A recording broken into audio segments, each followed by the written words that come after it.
Hello everyone, myself Nitin Sharma, and today I'm going to discuss about very interesting topic in telecom, that is voice over Wi-Fi. So without wasting time, let's have a quick understanding of its features. First is regular phone calls. So with this, we mean that no need to change any dialing pattern or dialing behavior.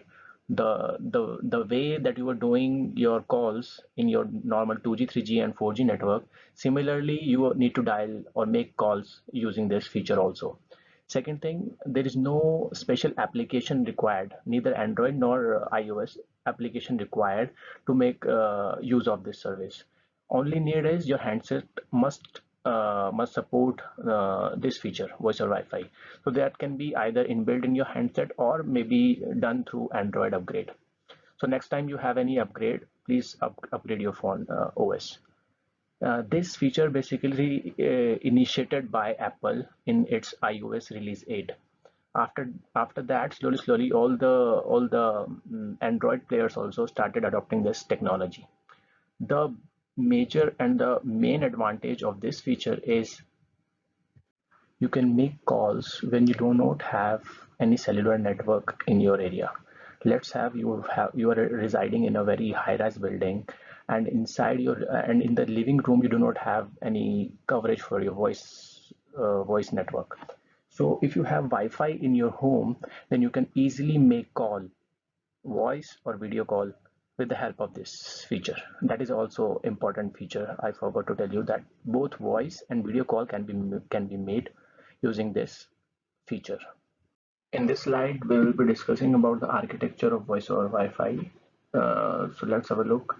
These are the places where we will be sitting. The clients, you can see. Let me highlight it. This where we will be sitting with our handset, and our handset will be connected to the Wi-Fi router. Okay, from here the traffic goes to the EPDG. So this is the first and the new entity or element that is required in voice over Wi-Fi. So EPDG stands for Evolved Packet Data Gateway. So this interface is SWU interface from UE to EPDG, and it runs over IPsec protocol. From EPDG, we have two connectivities, one going towards the P gateway, and this is S2B interface over GTP protocol, and SWM interface, which is connecting AAA with EPDG, and this runs over diameter.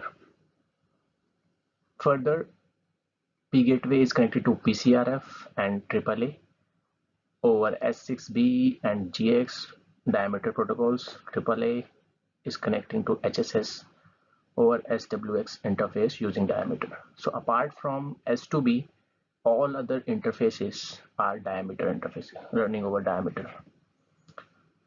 So one thing that can be noted down is EPDG is non-3GPP element because it is giving access to Wi-Fi technology. So Wi-Fi is not 3GPP access technology. Hence, EPDG is coming under non-3GPP elements. So a non-3GPP element cannot have direct connectivity with our HSS because of the trusted and untrusted behaviors of user. So we have AAA coming in picture to provide an abstraction layer between EPDG and HSS. So AAA takes the traffic or the requests from EPDG, then AAA queries to HSS, and then it authorizes or authenticates. So one more thing is how the EPDG address will be known to the client. So first is using the Wi-Fi network or the internet that Wi-Fi operator is providing me. I will request the DNS somewhere here that I need Wi-Fi element or the address of EPDG. So I will put a request to the DNS that please tell me the address of EPDG. And somewhere here where the DNS is on the internet cloud,